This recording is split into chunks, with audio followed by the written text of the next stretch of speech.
प्रिय श्रोता ईश्वर पवित्र नाम आपण मानकु समस्त मोर नमस्कार और आज शिक्षा मध्य को आपण मानक प्रत्येक को मो स्वागत करुछि। आज शीर्षकटी होछि अति गुरुत्वपूर्ण अटे। प्रभु मोर भीतर कथा कहिले आपण मानक निकट रे जो शीर्षकटी रखिबा पई आज शिक्षा रखिया पई ताहा अति गुरुत्वपूर्ण अटे। कारण बाइबल रो ए प्रकार गोटे व्यक्ति जे नूतन नियम रचंती जहां को विषय आमाने प्रचार करिबा पई केबे मध्य इच्छा करि न था। आ से व्यक्ति ते होचंती जिहुदा जे कि शत्रु हस्तरे प्रभु यीशु ख्रीष्टन को चुंबन द्वारा आउ संकेत करी धरि दैथिले। तो आसंतु आउ डेरी काहे कि आज रो शीर्षकटी होची जिहुदा गोटे पाप कले। आमे केते पाप करू। जिहुदा गोटे पाप कले आमे केते पाप करू। प्रिय श्रोता आसंतु आज जो अंशटी ध्यान निमंते मु नहीं अछि ताहा आपण माने पाई परिबे ताहा माथ्यू पुस्तक 27 पर्व आ माने एक पदरु किछि अंश पाठ करिबा। मु प्रथम पदटी पढ़ुअछि। प्रभात हुअन्ते प्रधान याजक पुणी लोकमानक प्राचीन वर्ग यीशु को बध करिबा निमंते ताहांक विपक्ष रे मंत्रणा कले। प्रिय श्रोता हम माने जेते बेले भी प्रभु यीशु ख्रीष्टन को क्रूसार्पित विषय प्रचार करि थाओ बा जहा प्रचारित हेछि जे प्रभु यीशु ख्रीष्टन को केहू माने मंत्रणा कले ताहांको मारिबा पई केहू माने ताहांको मारिबा पई चाहुथिले। आपण माने समस्त प्राय एक कथाटी सुनिचंती जे ताहांको शत्रु माने हेले प्रभु यीशु ख्रीष्टन को मारिबा पई षड्यंत्रकारी माने को माने थिले केहू माने थिले। आ माने वो तो ए विषय को ध्यान सहित पढ़ी नाहु बा ध्यान सहित अनेक समय प्रचार करिबा पे मध्य केही उचित मने करि नाहन। केवल एथिके कहि थांती जे शत्रु माने तांको नेई कि कालवरी क्रूसरे चढ़ेले बोली। प्रिय श्रोता माथ्यू पुस्तक तार 27 पर्वर एक पदटी कहे प्रभात वंदे समस्त प्रधान याजक पुणी लोकमानक प्राचीन वर्ग यीशु को बध करिबा निमंते ताहांक विपक्ष रे मंत्रणा कले। तो प्रभु यीशु ख्रीष्टन को बध करिबा निमंते तांको क्रूस रे चढ़िबा निमंते जो तांको विपक्ष रे मंत्रणा करिथिबा व्यक्ति माने होछंती प्रधान याजक माने लोकमानक प्राचीन वर्ग माने फारूसी माने आउ साधुकी माने। प्रिय श्रोता याजक शब्दटी जेतुमे सुनो से माने मंदिर रहुतिले लोकमानक निमंते ईश्वर निकट रे प्रार्थना करुथिले बलि उत्सर्ग करुथिले आउ से माने जणे जणे ईश्वरक प्रतिनिधि भाव रे समाज से मानकु सम्मान करुथिला। आउ आज मध्य याजक मानक पई एक उच्च स्थान रो सम्मान रही अछि। किंतु प्रिय श्रोता माने ए जगह रे देखुछु प्रभु यीशु ख्रीष्टन को मारिबार योजना जो माने करिथिले से माने थिले समस्त प्रधान महायाजक माने पुणी शास्त्री माने ओ फारूसी माने। यह सुनिले आमान को एक आश्चर्य लगुची जे जो माने ईश्वर को व्यवस्था को पढ़ी ईश्वर को वाक्य को टिकिनिकी बुझी थिले वो लोक मान को शिक्षा देउथिले एई प्रकार लोक माने प्रभु यीशु ख्रीष्टन को निकट रे झुंटी पड़िला। आउ यह एक आश्चर्य कथा अटे। आउ देखंतु से माने एक छोट भूल करू नाहंती किंतु मनुष्य को मारिबा पई से माने षड्यंत्र करूछंती तांको विपक्ष रे कौन करुछंती ना मंत्रणा करुछंती कौन कले तांको ବଧ କରିହେବ ସେଥିପାଇଁ ସେମାନେ ମନ୍ତ୍ରଣା କରୁଛନ୍ତି। ଆଉ ସେମାନେ କୋଉମାନେ ନା ସମସ୍ତ ପ୍ରଧାନ ଯାଜକମାନେ ଓ ଲୋକମାନଙ୍କ ପ୍ରାଚୀନ ବର୍ଗମାନେ।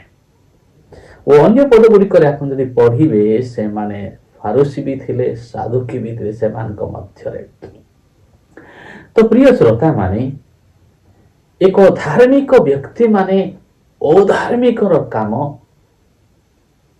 କି ପ୍ରକାର ଏମାନେ ବାଛି ନେଉଛନ୍ତି, ତଥାପି ସେମାନେ ଜାଣିପାରୁନାହାନ୍ତି ଯେ ସେମାନେ ବ୍ୟବସ୍ଥାରେ ଶିଖଉଥିଲେ 10 ଆଜ୍ଞାରେ ମଧ୍ୟ ଗୋଟିଏ ଆଜ୍ଞା ଦିଆହେଇଛି, ନରହତ୍ୟା କର ନାହିଁ ବୋଲି। ଏଇମାନେ ତ ଯାଜକ ମାନେ, ନରହତ୍ୟା କର ନାହିଁ ଯୋଉ ପ୍ରଭୁଙ୍କ ବାକ୍ୟରେ 10 ଆଜ୍ଞା ଦିଆହେଇଥିଲା, ଏମାନେ କଣ ଜାଣିନଥିଲେ ନା କଣ? ତ ଏମାନେ ତ ଯାଜକ ମାନେ ସେମାନେ ଯୋଉମାନେ କି ଈଶ୍ୱରଙ୍କ ପ୍ରତିନିଧି ଭାବରେ ଏଇ ପୃଥିବୀରେ କାର୍ଯ୍ୟ କରନ୍ତି। ତ ଏ ପ୍ରକାର ଏକ ଧାର୍ମିକ ବ୍ୟକ୍ତି ମାନେ କିପରି ଗୋଟେ ବ୍ୟକ୍ତିଙ୍କୁ ମାରିବା ପାଇଁ ମନ୍ତ୍ରଣା କରୁଛନ୍ତି, ଏହା ଏକ ଆଶ୍ଚର୍ଯ୍ୟର ବିଷୟ ଅଟେ। କିନ୍ତୁ ଏହା ଝୁଣ୍ଟିବାର ବିଷୟ ନୁହେଁ। କାହିଁକି? ଧର୍ମ ଯାଜକ କହି ଲୋକମାନଙ୍କୁ ହତ୍ୟା କରିବା ଏକ ନୂଆର ବିଷୟ ନୁହେଁ। ଆମମାନଙ୍କ ଚତୁଃପାର୍ଶ୍ୱରେ ବର୍ତ୍ତମାନ ମଧ୍ୟ ଅନେକ ତର୍କ ବିତର୍କ ଚାଲିଛି। ଅନେକ ଜାଗାରେ ଅନେକଙ୍କୁ ବଧ ବି କରାଗଲାଣି, ଅନେକଙ୍କୁ ତାଡ଼ନା ବି ଦିଆହେଉଛି। ଆଉ ତାହାର ପଛରେ କୋଉମାନେ ଜାଣିଛନ୍ତି? ଯେଉଁମାନେ ନିଜକୁ ଧାର୍ମିକ କହୁଛନ୍ତି, ଧର୍ମ ଯାଜକ କହୁଛନ୍ତି, ଯେଉଁମାନେ ଲୋକମାନଙ୍କ ପ୍ରାଚୀନ ବୋଲି କହୁଛନ୍ତି, ଆଉ ସେ ମାନ୍ୟଗଣ୍ୟ ବ୍ୟକ୍ତିମାନେ ହିଁ ଏତେ ଈଶ୍ୱରଙ୍କର ବିରୋଧର କାର୍ଯ୍ୟ କରୁଛନ୍ତି। କିନ୍ତୁ ସେମାନେ ଜାଣି ହିଁ ପାରୁନାହାନ୍ତି, ସେମାନେ ବୁଝି ହିଁ ପାରୁନାହାନ୍ତି। ଏହା ତ ପ୍ରଥମ ଶତାବ୍ଦୀର କଥା। କିନ୍ତୁ ଆଜି ମଡର୍ଣ୍ଣ ଯୁଗରେ ମଧ୍ୟ ଯେଉଁମାନେ ନିଜକୁ ଶିକ୍ଷିତ ଈଶ୍ୱରଙ୍କ ପ୍ରତିନିଧି ବୋଲି ଭାବୁଛନ୍ତି, ନିଜକୁ ସାଧୁ ବୋଲି ଭାବୁଛନ୍ତି, ଏହି ପ୍ରକାର ଲୋକମାନେ ମଧ୍ୟ ଆଜି ଧର୍ମ ନାଁରେ ଅନ୍ୟମାନଙ୍କୁ ହତ୍ୟା କରିବା ପାଇଁ ପଛଘୁଞ୍ଚା ହେଉନାହାନ୍ତି। ଏହା ହିଁ ଏକ ଆଶ୍ଚର୍ଯ୍ୟର ବିଷୟ ଯେ ଅନ୍ୟମାନଙ୍କୁ ହତ୍ୟା କରି ଆମେ ତାହାଙ୍କୁ କଣ ବୋଲି କହିବା? ଧାର୍ମିକ କହିବା ନା ଅଧାର୍ମିକ କହିବା? ଯେଉଁମାନେ ମଣିଷମାନଙ୍କୁ ହତ୍ୟା କରିବାର ଷଡ଼ଯନ୍ତ୍ର କରନ୍ତି, ସେମାନେ ଈଶ୍ୱରଙ୍କ ଆତ୍ମା ଦ୍ୱାରା ପରିଚାଳିତ ହେଉଛନ୍ତି ବା ଧର୍ମର ନୀତି ଦ୍ୱାରା ପରିଚାଳିତ ହେଉଛନ୍ତି ନା ଅଧର୍ମର ନୀତି ଦ୍ୱାରା ପରିଚାଳିତ ହେଉଛନ୍ତି ବା ଶୈତାନ ଦ୍ୱାରା ପରିଚାଳିତ ହେଉଛନ୍ତି? ଏହା ଏକ ଚିନ୍ତନର ବିଷୟ ଅଟେ। ଏହା ବୁଦ୍ଧି ଆଉ ଜ୍ଞାନର ସହିତ ଭାବିବାର ବିଷୟ ଅଟେ। ତ ପ୍ରଥମ ଶତାବ୍ଦୀର ପ୍ରଭୁ ଯୀଶୁ ଖ୍ରୀଷ୍ଟଙ୍କ ଆସିବାର ବ୍ୟବସ୍ଥାକୁ, ନିୟମକୁ ଯେଉଁମାନେ ଟିକିନିକି ଜାଣିଥିଲେ, ସେଇମାନେ ପ୍ରଭୁ ଯୀଶୁ ଖ୍ରୀଷ୍ଟ ଆସିଲେ ଈଶ୍ୱରଙ୍କ ପୁତ୍ର ବୋଲି ନିଜର କାର୍ଯ୍ୟ ଦ୍ୱାରା, ନିଜର ଶିକ୍ଷା ଦ୍ୱାରା ପ୍ରକାଶ କଲେ। ହେଲେ ମଧ୍ୟ ସେଇ ପ୍ରଧାନ ଯାଜକ ମାନଙ୍କର, ଫାରୁସୀ ମାନଙ୍କର, ସାଧୁକୀ ମାନଙ୍କର ଚକ୍ଷୁ ଦେଖିପାରିଲା ନାହିଁ, କି କର୍ଣ୍ଣ ଶୁଣି ପାରିଲା ନାହିଁ, କି ସେମାନେ ହୃଦବୋଧ କରିପାରିଲେ ନାହିଁ। କାରଣ ଚକ୍ଷୁ ଥାଇ ସେମାନେ ଅନ୍ଧ ଥିଲେ। ସେମାନେ ନିଜକୁ ଜ୍ଞାନୀ ବୋଲି ଭାବିକି ସେମାନେ ମୂର୍ଖ ହେଲେ। ନିଜକୁ ଧାର୍ମିକ କହିକି ସେମାନେ ପାପ କର୍ମ କଲେ। ସେହି ସମୟରେ ମଧ୍ୟ, ପ୍ରଥମ ଶତାବ୍ଦୀରେ ମଧ୍ୟ ନିଜକୁ ଧାର୍ମିକ କହୁଥିବା ବ୍ୟକ୍ତିମାନେ ଅନ୍ୟମାନଙ୍କୁ ହତ୍ୟାର ଷଡ଼ଯନ୍ତ୍ର ରଚୁଛନ୍ତି। ଆଉ ଆଜି ମଧ୍ୟ ଧର୍ମ ନାଁରେ ଧର୍ମର ଏକ ଖୋଳ ପିନ୍ଧି ଅଧର୍ମର ସମସ୍ତ କାର୍ଯ୍ୟ କରି ଛାଡ଼ିଛନ୍ତି। ପ୍ରିୟ ଶ୍ରୋତା, ଆସନ୍ତୁ ତା ତଳକୁ କଣ ହେଲା ଦେଖିବା। ପ୍ରିୟ ଶ୍ରୋତା, 2 ପଦ କୁହେ, ଆଉ ସେମାନେ ତାହାଙ୍କୁ ବାନ୍ଧି ଘେନି ଯାଇ ପିଲାତଙ୍କ ନିକଟକୁ ନେଇ ଯାଉଛନ୍ତି। କାରଣ ସେହି ସମୟରେ ରୋମୀୟମାନଙ୍କ ଶାସନକର୍ତ୍ତା ପିଲାତ ଥିଲେ। ଆଉ ସେମାନେ ତାଙ୍କୁ ଘେନି ଯାଇକି ପିଲାତଙ୍କ ନିକଟକୁ ନେଇ ଯାଉଛନ୍ତି। ମୁଁ ମାଥ୍ୟୁ 27 ପର୍ବ 2 ପଦ ପଢୁଅଛି। ଆଉ ସେମାନେ ତାହାଙ୍କୁ ବାନ୍ଧି ଘେନି ଯାଇ ପିଲାତ ନାମକ ଶାସନକର୍ତ୍ତାଙ୍କ ହସ୍ତରେ ସମର୍ପଣ କଲେ।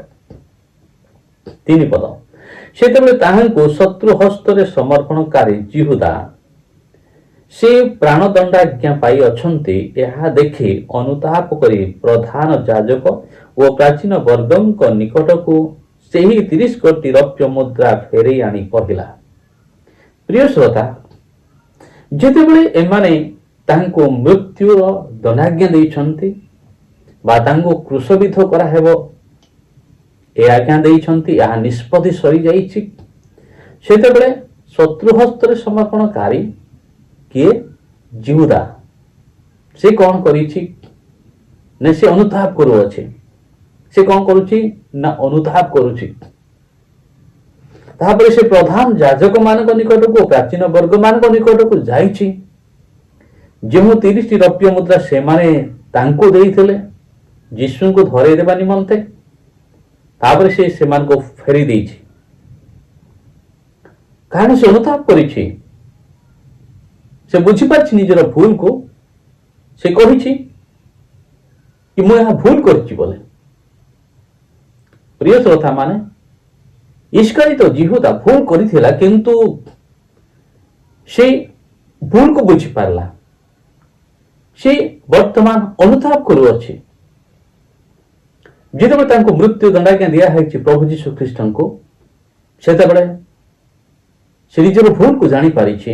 ଆଉ ସେତେବେଳେ ସେ ଅନୁତାପ କରିଛି, ନିଜର ଭୁଲକୁ ବୁଝି ସାରିଛି। ପ୍ରିୟ ଶ୍ରୋତା, ଇସ୍କାରିୟତ ଜିହୁଦାଙ୍କ ବିଷୟରେ ପ୍ରଚାର କରିବା ବା ପଢିବା ଆମ ପାଇଁ ଉପଯୁକ୍ତ ଲାଗେନି, ଭଲ ଲାଗେ ନାହିଁ। କାହିଁକି? ସେ ପ୍ରଭୁ ଯୀଶୁ ଖ୍ରୀଷ୍ଟଙ୍କୁ ଶତ୍ରୁମାନଙ୍କ ହସ୍ତରେ ସମର୍ପଣ କରିଥିଲା ବୋଲି। ପ୍ରିୟ ପ୍ରଭୁଙ୍କ ସନ୍ତାନ ମାନେ, ଇସ୍କାରିୟତ ଜିହୁଦା ନିଜର ଭୁଲକୁ ବୁଝିପାରିଥିଲା। ଆଉ ଇସ୍କାରିୟତ ଜିହୁଦା ଅନୁତାପ କରିଥିଲା। ଆଜିର ସମାଜରେ ଅନେକ ନିଜର ଭୁଲକୁ ବୁଝିପାରୁନାହାନ୍ତି। ଯେଉଁ ଇସ୍କାରିୟତ ଜିହୁଦା ବିଷୟରେ ପ୍ରଚାର କରିବା ପାଇଁ ଆମେ ଉଚିତ ମନେ କରୁନାହୁଁ, ଯେଉଁ ଇସ୍କାରିୟତ ଜିହୁଦାଙ୍କ ବିଷୟରେ ଶୁଣିବା ପାଇଁ ଆମେ ଇଚ୍ଛା କରୁନାହୁଁ, କିନ୍ତୁ ସେହି ଇସ୍କାରିୟତ ଜିହୁଦା ନିଜର ଭୁଲକୁ ବୁଝିପାରିଥିଲା, ନିଜର ଭୁଲକୁ ଜାଣିପାରିଥିଲା ଯେ ସେ ଭୁଲ କରିଅଛି। ସେ ଭୁଲ କରିଅଛି ବୋଲି ଯାଇଛି ପ୍ରଧାନ ଯାଜକ ମାନଙ୍କ ପାଖକୁ ଯାଇଛି, ଲୋକମାନଙ୍କ ପ୍ରାଚୀନ ବର୍ଗ ମାନଙ୍କ ନିକଟକୁ ଯାଇଛି। ଆଉ କଣ କରିଛି? ସେମାନଙ୍କୁ ସେଇ 30 କୋଟି ରୌପ୍ୟ ମୁଦ୍ରାକୁ ଫେରିବା ପାଇଁ ସେ ଯାଇଛି। ମୁଁ ଏ କାମଟି ଯୋଉ କରିଛି ଭୁଲ କାମ କରିଛି ବୋଲି ସେ ପ୍ରକାଶରେ ଯାଜକ ମାନଙ୍କୁ, ମହାଯାଜକ ମାନଙ୍କୁ, ପ୍ରଧାନ ଯାଜକ ମାନଙ୍କୁ କହିଛି। କିନ୍ତୁ ତାର ଅନୁତାପ ଏତେ ଗଭୀର ଥିଲା ଯେ ଏତେ ତିକ୍ତରେ ହୋଇଯାଇଥିଲା। 4 ପଦ ପଢିବା ଶୁଣି ଦେଖନ୍ତୁ। ମୁଁ ନିର୍ଦ୍ଦୋଷ ରକ୍ତ ସମର୍ପଣ କରି ପାପ କରିଅଛି, ସେ ନିଜେ କନଫେସ୍ କରିଛି। ଇସ୍କାରିୟତ ଜିହୁଦା କନଫେସ୍ କରିଛି 4 ପଦରେ, ମୁଁ ନିର୍ଦ୍ଦୋଷ ରକ୍ତ ସମର୍ପଣ କରି ପାପ କରିଛି ସେ କହୁଛି। ପ୍ରିୟ ଶ୍ରୋତା, ଇସ୍କାରିୟତ ଜିହୁଦାଙ୍କର ବା ଏଠି ଜିହୁଦାଙ୍କର ଆମେ ଗୋଟିଏ ମାତ୍ର ଦେଖୁଛୁ ଭୁଲ। ସେ ପ୍ରଲୋଭନରେ ପଡି ପ୍ରଭୁ ଯୀଶୁ ଖ୍ରୀଷ୍ଟଙ୍କୁ ଶତ୍ରୁ ହସ୍ତରେ ସମର୍ପଣ କରିଥିଲା 30ଟି ରୌପ୍ୟ ମୁଦ୍ରା ପାଇଁ। ଏ ଗୋଟିଏ ମାତ୍ର ଭୁଲ ଥିଲା। ଯଦି ଆପଣଙ୍କ ଜୀବନ ଆଉ ମୋ ଜୀବନକୁ ଟିକେ ଆମେ ଅନେଇ ଦେଖିବା, ଆତ୍ମସମୀକ୍ଷା କରିବା, ଇସ୍କାରିୟତ ଜିହୁଦା ପ୍ରଭୁ ଯୀଶୁ ଖ୍ରୀଷ୍ଟଙ୍କୁ ସମର୍ପଣ କରିଥିଲା, ବିକ୍ରି କରିଦେଇଥିଲା ପ୍ରଲୋଭନରେ। ଆମମାନେ ନିଜକୁ ଦେଖୁ, ଆମେ କେତେ ଜଣଙ୍କୁ ବିକ୍ରି କରୁଛୁ, କେତେ ଟଙ୍କାରେ ବିକ୍ରି କରୁଅଛୁ। ଆମମାନେ ଅନ୍ୟମାନଙ୍କୁ ବେଜତି କରିବା ପାଇଁ କେବେ ପଛଘୁଞ୍ଚା ହେଉନାହୁଁ, ଅନ୍ୟର କ୍ଷତି କରିବା ପାଇଁ ମାନେ ପଛଘୁଞ୍ଚା ହେଇନାହୁଁ, ଅନ୍ୟମାନଙ୍କୁ ହତ୍ୟା କରିବା ପାଇଁ ମାନେ ପଛଘୁଞ୍ଚା ହେଉନାହୁଁ। ଆଜି ଖ୍ରୀଷ୍ଟିଆନ ମଣ୍ଡଳୀ ମଧ୍ୟରେ, ଖ୍ରୀଷ୍ଟୀୟ ପରିବାର ଗୁଡିକରେ ଏପରି ଲୋକମାନଙ୍କ ଅଭାବ ନାହିଁ। ଇସ୍କାରିତ ଜିହୁଦା ମାତ୍ର ଥରେ ଭୁଲ କରିଥିଲା, ଗୋଟିଏ ଭୁଲ କରିଥିଲା, କିନ୍ତୁ ସେ ଅନୁତାପ କଲା। ସେ କହିଲା ଲୋକମାନଙ୍କୁ, ମୋ ନିର୍ଦ୍ଦୋଷ ରକ୍ତକୁ ମୁଁ ସମର୍ପଣ କରିଛି, ମୁଁ ଭୁଲ କରିଅଛି। ସେ ଫେରେଇ ବି ଦେଉଛି ସେ 30ଟି ରୌପ୍ୟ ମୁଦ୍ରା। କିନ୍ତୁ ଆମ ଖ୍ରୀଷ୍ଟୀୟ ସମାଜରେ ଇସ୍କାରିତ ଜିହୁଦା ଠାରୁ ଆହୁରି ଭୟଙ୍କର ବ୍ୟକ୍ତିମାନେ ଅଛନ୍ତି। ଅନେକ ପୁରୁଷ ସ୍ତ୍ରୀ ମାନେ ଅଛନ୍ତି, ଅନେକଙ୍କ ହତ୍ୟାକାରୀ ହେଉଛନ୍ତି, ଅନେକଙ୍କ ଜୀବନକୁ ବର୍ବାଦ କରିଦେଉଛନ୍ତି, ଅନେକଙ୍କୁ ବଦନାମ କରୁଛନ୍ତି। ସେମାନଙ୍କୁ ତିଳେ ମାତ୍ର ଅନୁତାପ ଲାଗେ ନାହିଁ କାହାର ଜୀବନକୁ ବର୍ବାଦ କରିବା ପାଇଁ, କାହାର ପରିବାରକୁ ବର୍ବାଦ କରିବା ପାଇଁ, କାହାର ବଦନାମ କରିବା ପାଇଁ। ସେମାନଙ୍କୁ ତିଳେ ମାତ୍ର ଅନୁତାପ ଲାଗେ ନାହିଁ, ଅନୁଶୋଚନା ଲାଗେ ନାହିଁ। ସେମାନେ ବୁଝି ପାରନ୍ତି ନାହିଁ ସେମାନେ କଣ କରୁଛନ୍ତି।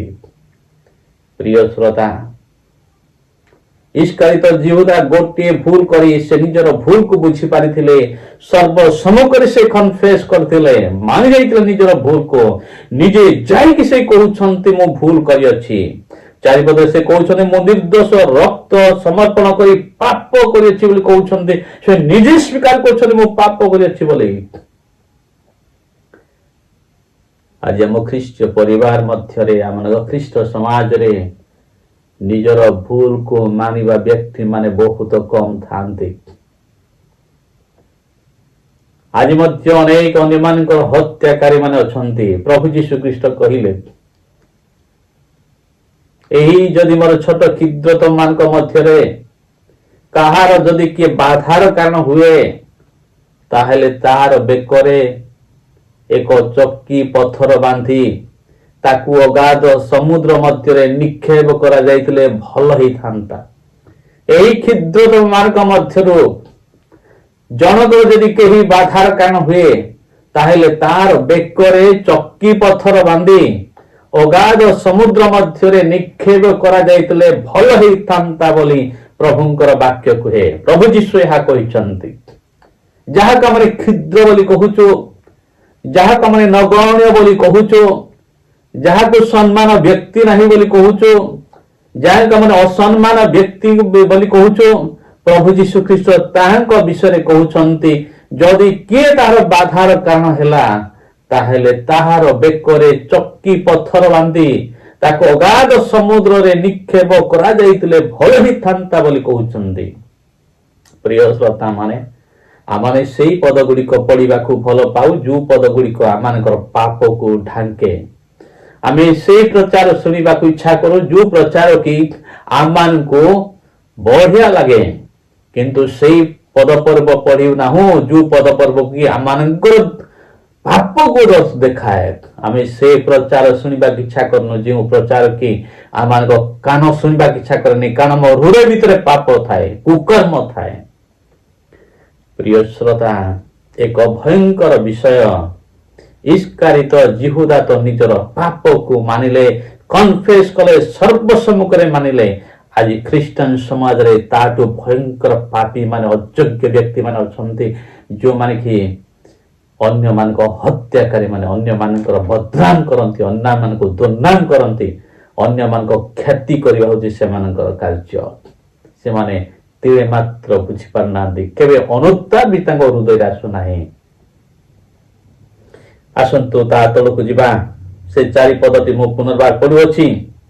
ମୁଁ ନିର୍ଦ୍ଦୋଷ ରକ୍ତ ସମର୍ପଣ କରି ପାପ କରିଅଛି, କିନ୍ତୁ ସେମାନେ କହିଲେ ସେଥିରେ ଆମମାନଙ୍କର କଣ ଅଛି, ତୁ ତାହା ବୁଝ। ଇସ୍କାରିତ ଯାଇ ପ୍ରଧାନ ଯାଜକ ଓ ଲୋକମାନଙ୍କର ପ୍ରାଚୀନ ବର୍ଗ ମାନଙ୍କ ନିକଟ ଯାଇ କହୁଛନ୍ତି ମୁଁ ନିର୍ଦ୍ଦୋଷ ରକ୍ତକୁ ସମର୍ପଣ କରି ପାପ କରିଅଛି, କିନ୍ତୁ ସେମାନେ କହୁଛନ୍ତି ସେଥିରେ ଆମମାନଙ୍କର କଣ ଅଛି। ସେମାନେ ସେଥିରେ ଆମମାନଙ୍କର କଣ ଅଛି? ସତରେ ସେମାନଙ୍କ କିଛି ନାହିଁ, ସେଥିରେ ସେମାନଙ୍କ କିଛି ନାହିଁ। ସେମାନେ ପୁରା ମୁକ୍ତ। ଅନ୍ୟମାନଙ୍କ ଜୀବନକୁ ବର୍ବାଦ କରି ଷଡ଼ଯନ୍ତ୍ରକାରୀ ଯେ ସେମାନେ ଥିଲେ, ପ୍ରଭୁ ଯୀଶୁ ଖ୍ରୀଷ୍ଟଙ୍କ ଷଡ଼ଯନ୍ତ୍ରକାରୀ ଯେ ସେମାନେ ଥିଲେ, ସେମାନେ ଦୋଷୀ ହେବେ ନାହିଁ। କେବଳ ଇସ୍କାରିତ ଯିହୁଦା ଦୋଷୀ ହେବେ? ଅନେକ ସମୟରେ ନାଇଁ କି ପଛରେ ତାଇ ନିଆଁ ଲଗେଇବା ବ୍ୟକ୍ତିମାନେ ବହୁତ ଆମ ଖ୍ରୀଷ୍ଟିଆନ ସମାଜରେ ବି ଅଛନ୍ତି। ଆଜି ସେମାନେ କୃଷର ଶତ୍ରୁ ଅଟନ୍ତି, ପ୍ରଭୁ ଯୀଶୁ ଖ୍ରୀଷ୍ଟଙ୍କ ଶତ୍ରୁ ଅଟନ୍ତି। ପ୍ରଭୁଙ୍କ ବାକ୍ୟ ତାହା କୁହେ, ଏହା ମୁଁ କହୁନାହିଁ। କି ଯଦି ଭୁଲ କରୁଛି ଆମେ ଯାଇ ତାଙ୍କୁ କରେକ୍ସନ କରୁଛୁ ନା ତାର ବଦନାମ କରୁଛୁ?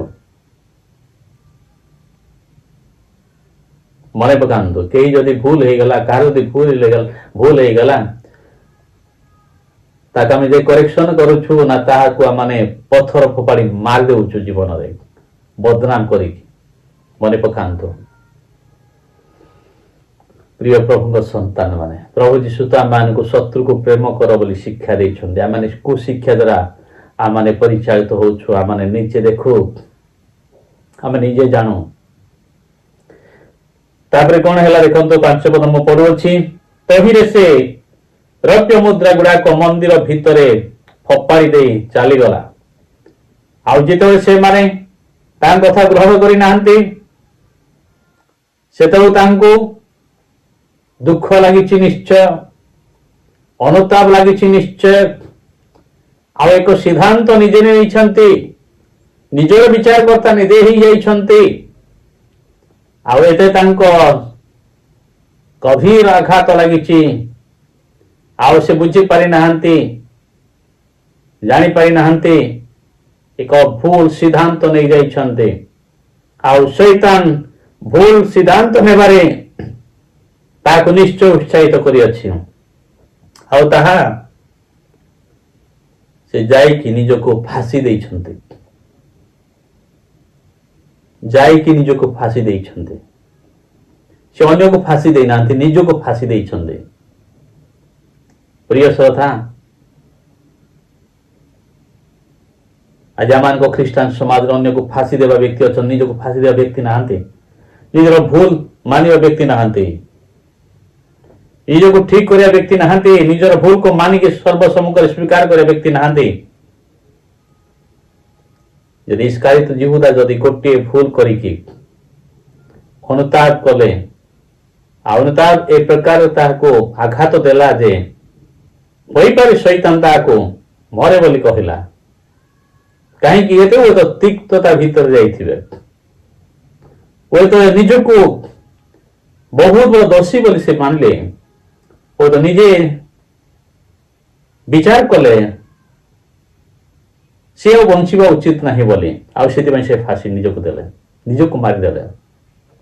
ପ୍ରିୟ ଶ୍ରୋତା, ଆମେ ଆସୁ ନିଜ ନିଜକୁ ଆମେ ଆତ୍ମସମୀକ୍ଷା କରୁ। ଇସ୍କାରିତ ଯିହୁଦା ତ ଗୋଟିଏ ଭୁଲ କଲା, ଆମେ କେତେ ଭୁଲ କରୁଛୁ ନିଜକୁ ଆତ୍ମସମୀକ୍ଷା କରୁ। ଦମେଶ୍କ ପଥରେ ଯେତେବେଳେ ସାଉଲ ଯାଉଥିଲେ ସେଠିକାର ଖ୍ରୀଷ୍ଟିଆନ ମାନଙ୍କୁ ତାଳନା କରିବା ପାଇଁ, ଆଉ ସେହି ସମୟରେ ପ୍ରଭୁ ଯୀଶୁ ଖ୍ରୀଷ୍ଟଙ୍କ ଦର୍ଶନ ପାଇଲା ପରେ ପାଉଲ ଏକ ପ୍ରଶ୍ନ କରୁଥିଲେ, ହେ ପ୍ରଭୁ ତୁମେ କିଏ? ପ୍ରଭୁ ଯୀଶୁ କଣ ଉତ୍ତର ଦେଇଥିଲେ? ଯାହାକୁ ତୁମେ ତାଳନା କରୁଅଛ ସେହି ଯୀଶୁ ହଉଛୁ ଆମ୍ଭେ ବୋଲି ସେ କହିଥିଲେ। ତ କାହାକୁ ତାଳନା କରୁଥିଲେ? ଖ୍ରୀଷ୍ଟିଆନ ମାନଙ୍କୁ। କିନ୍ତୁ ପ୍ରଭୁ ଯୀଶୁ କଣ ଉତ୍ତର ଦେଲେ, କଣ କହିଲେ? ଯାହାକୁ ତୁମେ ତାଳନା କରୁଅଛ ସେଇ ଯୀଶୁ ହଉଛୁ ଆମ୍ଭେ। ତ ପାଉଲ ଖ୍ରୀଷ୍ଟିଆନ ମାନଙ୍କୁ ତାଳନା କରୁଥିଲେ, କିନ୍ତୁ ପ୍ରଭୁ ଯୀଶୁ କହିଲେ ତୁମେ ମତେ ତାଳନା କରୁଅଛ ବୋଲି। ଆମମାନଙ୍କୁ ଆଜି ଚକ୍ଷୁ ଖୋଲି ନାହିଁ। ଆମେ କେତେ ବର୍ଷର ଖ୍ରୀଷ୍ଟିଆନ ହେଇଛୁ, କେତେ ବର୍ଷରୁ ବାଇବଲ ପଢୁଛୁ, କିନ୍ତୁ ଜଣେ ଖ୍ରୀଷ୍ଟିଆନ ଯଦି ଆଉ ଜଣ ଖ୍ରୀଷ୍ଟିଆନକୁ ଯଦି ତାଳନା କରୁଛି, ତାହେଲେ ସେ କାହାକୁ ତାଳନା କରୁଅଛି? ପ୍ରଭୁ ଯୀଶୁ କହିଲେ ଯାହାକୁ ତୁମେ ତାଳନା କରୁଅଛ ସେଇ ଯୀଶୁ ହଉଛୁ ଆମ୍ଭେ। ତାହେଲେ ଏଇଠି ଜଣେ ଭାଇ ଯଦି ଆଉ ଜଣଙ୍କ ଭାଇଙ୍କ ବିରୁଦ୍ଧରେ ଉଠୁଛି, ତାହେଲେ କାହାର ବିରୁଦ୍ଧରେ ଉଠୁଛି? ସେ ଈଶ୍ୱରଙ୍କ ବିରୁଦ୍ଧରେ ଉଠୁନାହିଁ କି? କିପରି ଆମେ ବାଇବଲକୁ ତର୍ଜମା କରୁଅଛୁ? ପ୍ରିୟ ଶ୍ରୋତା, ଏକ ଆତ୍ମସମୀକ୍ଷା କରିବାର ଆବଶ୍ୟକତା ଅଛି। ଇସ୍କାରିତ ଯିହୁଦା ଗୋଟିଏ ଭୁଲ କଲା, ଆମେ କେତେ ଭୁଲ କରୁଛୁ? ନିଜ ଜୀବନକୁ ଆତ୍ମସମୀକ୍ଷା କରୁ। ନିଜକୁ ସମୟ ଥିବା ପୂର୍ବରୁ ସୁଧାରି ଦେଉ, ନହେଲେ ପରେ ଆଉ ସୁଯୋଗ ନଥିବ। ଇସ୍କାରିତ ଜିହୁଦା ତ ନିଜକୁ ନିଜେ ଫାଶୀ ଦେଲା, କିନ୍ତୁ ବିଚାର ଶେଷରେ ପ୍ରଭୁ ଯୀଶୁ କ'ଣ କହିବେ? ଯଦି ଆମେ ତାହାଙ୍କ ସାକ୍ଷାତରେ ଯଦି ଆମେ ଦୋଷୀ ଦେଖାଯିବା, ବିଚାର ଶେଷରେ ପ୍ରଭୁ ଯୀଶୁ ଆମେ କ'ଣ କହିବେ? এই କଥା କହିବେ, ଶୈତାନ ଓ ତାହାର ଦୂତ ନିମନ୍ତେ ପ୍ରସ୍ତୁତ ହୋଇଥିବା ଅନନ୍ତ ନରକକୁ ଯାଅ କହିଲେ ଯେଉଁମାନେ ଦୋଷୀ ସେମାନେ ଯିବେ, ନିଜେ ଯିବେ, ନିଜେ ତାଙ୍କୁ କିଏ ନେଇକି ପକେଇବେ ନାହିଁ, ନିଜେ ଯିବେ ଆଉ ପଡ଼ିବେ ଅନନ୍ତ ନରକରେ। ପ୍ରିୟ ଶ୍ରୋତା, ସେଥିପାଇଁ ଆସୁ ଆଜି ସମୟ ସୁଯୋଗ ଅଛି, ସେ ଅନୁଗ୍ରହ ସମୟ ମଧ୍ୟରେ ଯାତ୍ରା କରୁଛୁ, ନିଜ ନିଜକୁ ଆତ୍ମସମୀକ୍ଷା କରୁ, ଆମମାନେ କାହାର ହତ୍ୟାର କାରଣ ନ ହଉ। ଆପଣ କହିପାରୁନି ଆମେ କାହାର ହତ୍ୟା କରୁଛୁ? ଜାଣିଛନ୍ତି, କାହାକୁ ମାରିବା ବି ଜୀବନରେ ନେବା ବି ହତ୍ୟା, କାହାକୁ ବଦନାମ କରିବାଟା ବି ହତ୍ୟା। ତାଙ୍କୁ ଆଘାତ ହିଁ ଦେଉଛୁ। କାହା ବିରୁଦ୍ଧରେ ଉଠିବା ବି ହତ୍ୟା, ତାଙ୍କୁ ଆଘାତ ହିଁ ଦେଉଛୁ।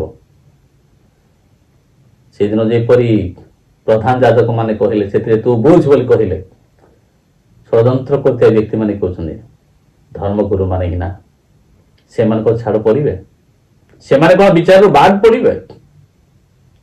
କେହି ଜଣେ ଭୁଲ କଲେ ଆମେ ସମସ୍ତେ ମିଶିକି ସେ ଭୁଲର ସମର୍ଥନ କରିଥାଉ। ଆମେ ଯେଉଁମାନେ ସମର୍ଥନ କରୁଛୁ ଭୁଲର, ଆମେ କି ବାଦ ପଡ଼ିବା? ନୁହେଁ, ଈଶ୍ୱର ଛାଡ଼ିବେ ନାହିଁ। ତ ସମୟ ଥିବା ପୂର୍ବରୁ ଆସୁ ଆମେ ନିଜ ନିଜକୁ ଆତ୍ମସମୀକ୍ଷା କରୁ। ଇସ୍କାରିତ ଜିହୁଦ ଗୋଟିଏ ଭୁଲ କଲା, ଆମେ କେତେ ଭୁଲ କରୁଛୁ? ଆତ୍ମସମୀକ୍ଷା କରୁ, ପ୍ରଭୁଙ୍କ ନିକଟ ଫେରି ଯାଉ, ଆଉ ପ୍ରଭୁଙ୍କ ଇଚ୍ଛା କଲା ପରି ଜୀବନ କାଟିବା ଆରମ୍ଭ କରୁ। ତହିଁରେ ପ୍ରଭୁ ଆମ ପାପ କ୍ଷମା କରିବେ ଆଉ ଆମମାନଙ୍କୁ ଆଶୀର୍ବାଦ କରିବେ। ପ୍ରଭୁ ଯୀଶୁ ଖ୍ରୀଷ୍ଟ ଏହି ସମସ୍ତ ବାକ୍ୟ ଶ୍ରବଣରେ ଓ ପାଳନ କରିବା ଦ୍ୱାରା ଆଶୀର୍ବାଦ କରନ୍ତୁ। ନମସ୍କାର।